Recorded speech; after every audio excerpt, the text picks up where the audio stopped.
What's up, YouTube? The holidays are right around the corner, and I'm going to show you how to make this quilted casserole carrier. It's pretty simple to make, pretty useful to carry hot dishes, and I'll show you how to whip it up next.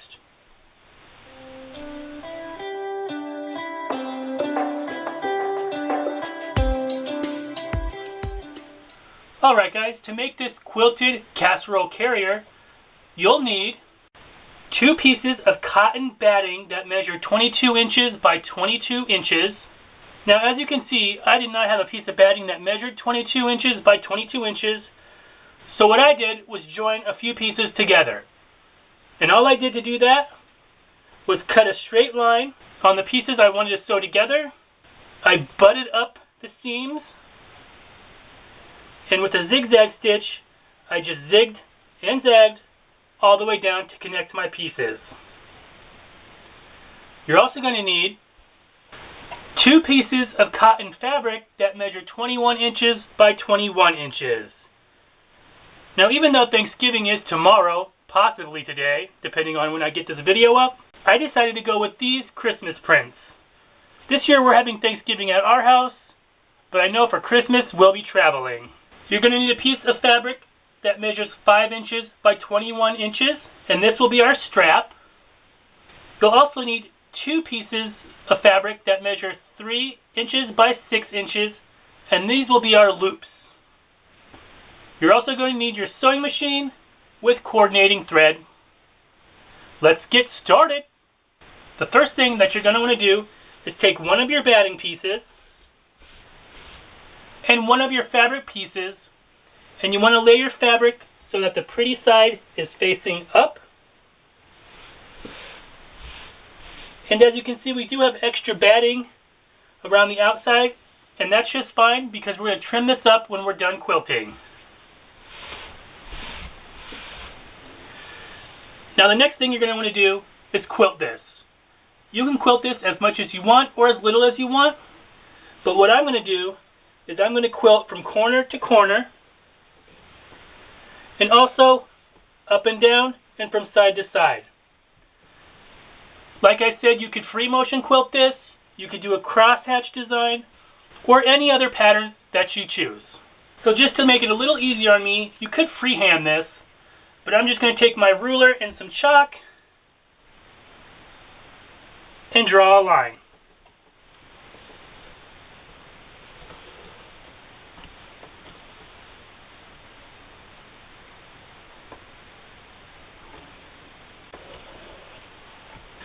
Now I'm just going to take some pins, and avoiding my chalk line, just pin this together so nothing moves.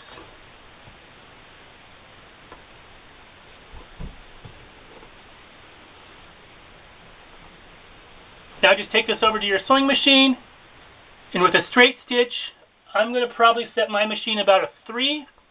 I like to use a wider length when I'm quilting just to get through these thick layers. Just like this.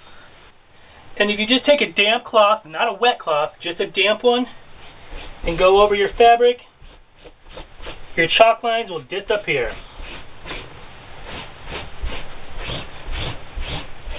These are also washable if they do happen to get dirty.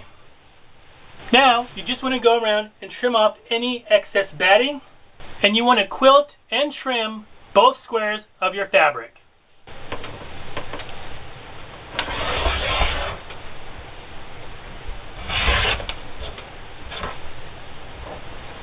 Now you just want to set this aside for a minute and grab your 3-inch by 6-inch pieces. We're going to take one, we're going to fold it in half the long ways and give it a press. Next we're going to open this back up and we're going to fold each side in to the crease we just made.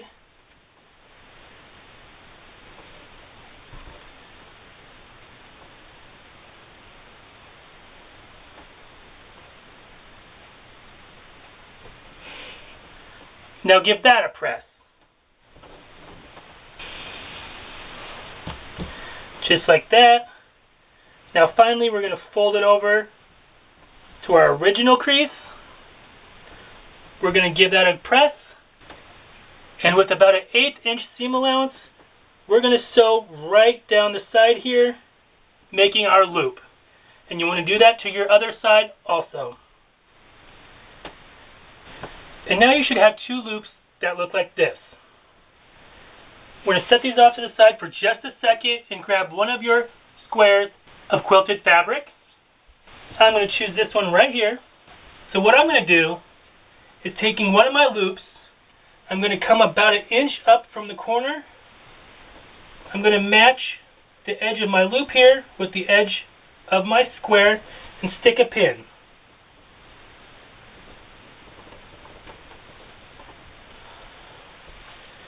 Next, I'm going to take the other side here, going 1 inch up from the corner, making sure there's not a twist in my loop, and stick a pin there. Now I'm just going to flip this around to the opposite corner, and I'm going to do the same thing. Just like that. Now you just want to grab your other square of quilted fabric, and we're going to lay that on top, pretty sides together.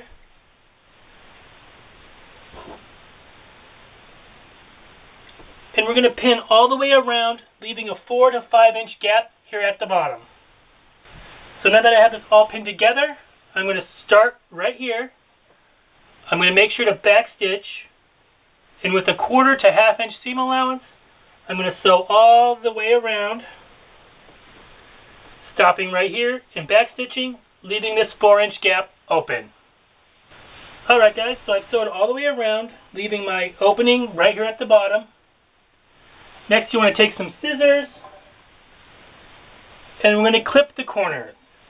Now you don't want to clip your stitches just past your corner.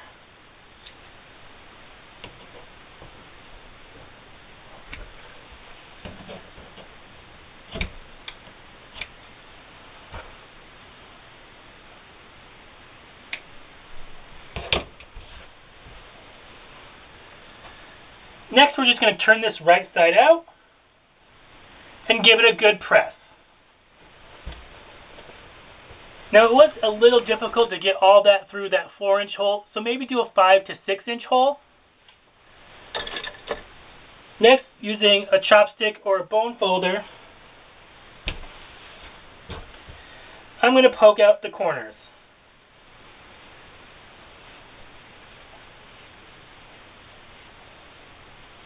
Now take this over to your ironing board and give it a good press.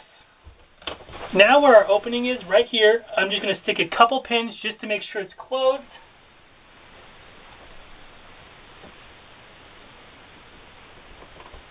Now our next step is we're going to take this back to our sewing machine and we're going to top stitch all the way around. And I like to use about 1/8 of an inch just to make sure that you get this flap closed. Now when we get to our loops here, you want to fold those in and top stitch right over them. And that'll hold them in place. I'm going to go ahead and just stick a pin here just to make sure my loops don't get in the way.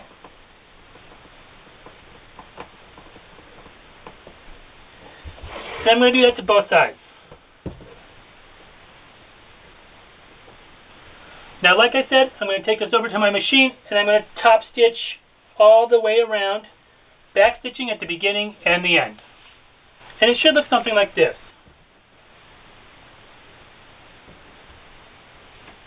Now, this was quite a bit of fabric to go through, so if you want to put on your walking foot, it might make it a little easier. Now, you just want to set this off to the side for a minute and grab your 5 inch by 21 inch strap piece. Now, we're going to do the same thing that we did with our loops, except for one step. So the first thing we're going to do is fold this in half and press. Once you have it pressed, we're going to open it back up, fold each side into the center, and press it again. Just like that. Now the thing that we're going to do different with the strap than from the loops is right here on the edges. We're going to fold this over about 1/4 inch and press it on both sides. Alright, now just like our strap, we're then going to fold it in half again, press it, and with that 1/8 inch seam allowance, we're going to sew all the way down. That way we have no raw edges exposed. Just like that. And this time it's a good idea to backstitch at the beginning and the end. We're just going to trim our threads here.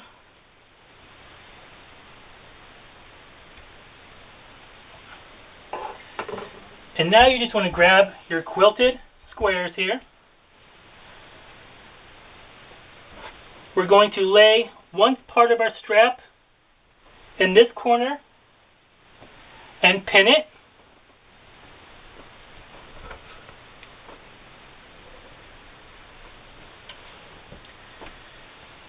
Now you want to take your other strap on the opposite corner and pin it. Like that, and it should look like this with these flappy ears. Now we're going to take this over to our sewing machine and we're going to sew a square right here to attach our strap. And I like to go over that square 2 or 3 times to make sure it's nice and secure and it's not going to snap on us. Just like that. I don't know if you can see it here, but I did go around that 3 times. And now our quilted casserole carrier is done. Now to use it, you just want to grab your casserole dish. Here's a 9x13. And you want to put your strap through one loop. Put your strap through the other loop. And away you go. But it also fits smaller size pans. Here's a 7x11.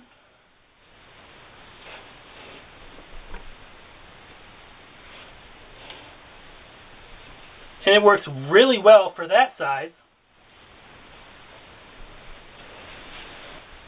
I have an 8x8 pan.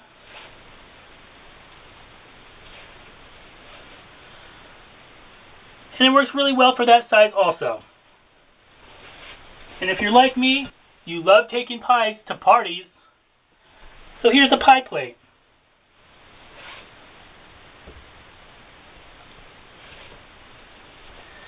And it also works great for that. Now because this is quilted, it will help keep it warm while you're traveling to your holiday events. I hope you give this project a try. If you like this video and want to see more of my videos, don't forget to subscribe down below and hit the big thumbs up button. If you have a question about this video or any of my other videos, or have a suggestion for an upcoming video, leave me a comment down below. Feel free to share this across your social medias. And as always, thanks for watching. See you next time.